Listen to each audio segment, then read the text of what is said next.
Bienvenue dans Debug Mode. Aujourd'hui on va parler de l'hebdo jeu vidéo et comme c'est moi qui le réalise, c'est moi qui vais vous en parler. Donc pour réaliser l'hebdo jeu vidéo, ce que je fais moi, c'est que j'arrive le vendredi matin, donc parce qu'on tourne le matin. Je prépare le plateau s'il n'a pas été préparé la veille, ce qui arrive souvent puisqu'on est très ric-rac au niveau des timings. Donc j'arrive, je prépare le plateau, j'installe les lumières avec Aurélien, j'installe mon cadre, etc. Et normalement, on fait tout pour pouvoir commencer un filage vers 11h, 11h30. Là, j'essaie juste de voir à peu près qu'est-ce qu'il faut que je règle sur chaque caméra. Par exemple, je vois que celle-là, il faut que je change la balance qui ne correspond pas du tout aux deux autres. Ici, il faut que je décale un peu l'image pour que ça comble un peu le vide là. Je suis en train de préparer la balance des bancs. Angela voulait une balance différente. Et donc, je suis en train de modifier la balance et l'équilibre des blancs et des noirs. Est-ce que tu peux dézoomer un peu que j'ai les blancs des murs? Voilà, merci. Alors, il faudrait déjà ouvrir un peu le diaph. Ouais. T'es presque bon, je pense que ça le fait. De toute façon, on sera zoomé sur Kevin. Du coup, est-ce que tu peux bleuter un peu l'image? Là, c'est un peu jaune. N'oubliez pas de passer en mode avion, s'il vous plaît. Moi, mon téléphone, il est dans mon bureau et il est en mode avion. On va parler de démo making.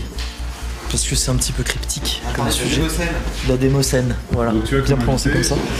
Pendant le filage, on va un petit peu revoir avec l'équipe à la réalisation quelle image lancer à quel moment. En fait, c'est ça le principe. Voilà, on dit bon ben là on va parler de ça, donc il faut illustrer avec ça. Et tac, ils envoient les images, puis comme ça on se calme.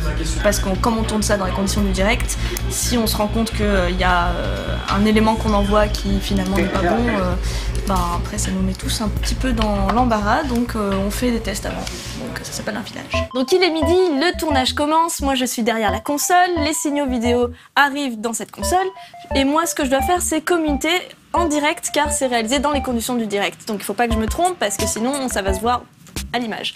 À côté de moi, il y a Brian qui s'occupe de lancer les éléments vidéo. On travaille donc en binôme. Et à ma droite, on a Axel qui fait le mixage donc dans les conditions du direct. Déjà, j'avais envie d'une case à l'antenne qui correspond un peu à celle qui était occupée par Extra Life avant, une case de débat. Alors, Extra Life, c'était plus vraiment du débat sur la fin, c'était très souvent de la présentation de thèmes avec des invités qui parlaient, qui amenaient un thème et qui le présentaient. Mais il y a eu du débat aussi un peu dans l'émission. Moi, c'est le côté débat que j'aime bien particulièrement. Donc, j'avais envie de cette case-là, envie d'une case où la rédaction, encore plus que dans Extra Life, je veux dire que la rédaction de No Life confronter régulièrement des idées. Ça, je trouvais que c'était important. Il y avait ça d'un côté, il y avait aussi un questionnement sur les actus, sur la manière dont on traitait les news à l'antenne. Et donc, je me suis dit, on va essayer de faire les actus normales de manière la plus tendue possible, tendue dans le sens flux tendu, quoi. Donc, la news apparaît. Et on essaye d'en parler le jour même ou le jour d'après ou plus tard. C'est ce qu'on fait maintenant avec Aymeric, on en a déjà parlé ailleurs, tout ça. Mais d'un autre côté, il fallait aussi pouvoir revenir sur des news un peu plus importantes qu'on ne peut plus traiter avec autant de détails qu'on le faisait avant, vu que maintenant on a un système qui nous impose d'aller plus vite. Et je trouvais que ces deux idées-là, d'un côté le débat, d'un côté la discussion autour du jeu vidéo et la news, se marie assez bien. Vous vous retrouvez presque soudainement propulsé réalisateur pour le premier Silent Hill par Konami. C'est une promotion entre guillemets très soudaine, fulgurante. Est-ce que vous pouvez un peu nous parler de la manière dont ça s'est passé? Il y a des numéros de l'hebdo JV qui tiennent plus de l'interview. Par exemple, celle qu'on a fait avec Toyama Keiichiro sur le créateur de Siren, etc. et Silent Hill, ou plus récemment la démocine.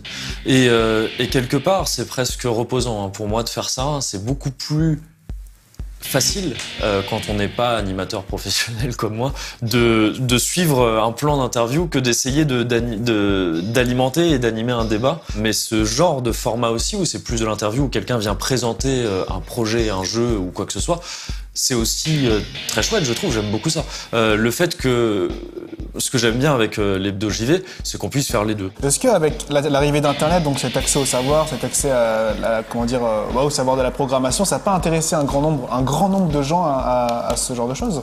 En fait, pas tant que ça. C'est l'inverse. Parce qu'en fait, à l'époque, t'achetais un ordinateur, tu pouvais directement programmer dessus. Et même tu pouvais faire que ça, puisque tu n'avais pas Internet. Donc soit tu jouais, soit tu programmais. Donc, comme pour toutes les nouvelles émissions de No Life, il a fallu créer l'identité visuelle de l'émission, l'habillage graphique. On a demandé à Atlantis Park en fait, de faire une espèce d'habillage un peu miroir entre FAQ et l'Hebdo JV, qui étaient les deux nouvelles émissions jeux vidéo de la chaîne. Donc c'est pour ça que, vous l'avez certainement remarqué, la mise en scène des habillages ressemble entre les deux. Et pour la musique, on a encore eu le plaisir et la chance de travailler avec El Mobo, qui vient de la démo et du jeu vidéo, mais qui a aussi fait déjà beaucoup d'habillages pour No Life. Il a fait la musique de Skill, de Classé 18+, de Pourquoi on est là, mais aussi les musiques de Acide l'Antoinette, Otaku de Vis. Et c'est toujours un plaisir de travailler avec lui. Il est très créatif, il fait toujours des propositions très intéressantes et on était encore une fois ravis de bosser avec lui. Si jamais t'as pas forcément eu le temps de suivre toute l'actu du jeu vidéo la semaine, je voulais qu'il y ait ce rendez-vous où, en tant que spectateur, on sait à quoi s'attendre le samedi ou le dimanche. On a une émission qui parle de jeux vidéo et uniquement de jeux vidéo et dans laquelle on parle un peu de ce qui s'est passé avant dans la semaine et on parle d'un sujet. Voilà, je voulais qu'il y ait cette case pour le jeu vidéo. Je fais aussi un peu de post-prod parce qu'il faut rajouter les génériques en début et en fin et de temps en temps aussi des éléments manquants qu'on n'a pas pu avoir lors du tournage. Mais ce que j'adore vraiment dans cette émission, c'est que c'est moi qui réalise et que c'est vraiment une chance incroyable à mon âge de pouvoir faire ça. Et en termes de technique, ça m'intéresse tellement que je me régale. Voilà, je me régale. Donc je rappelle que l'hebdo jeux vidéo, c'est donc le dimanche à 22h30 sur No Life. Une fois sur deux, oui, parce que c'est un hebdo, mais c'est une semaine sur deux. Voilà, donc on se revoit bientôt sur No Life.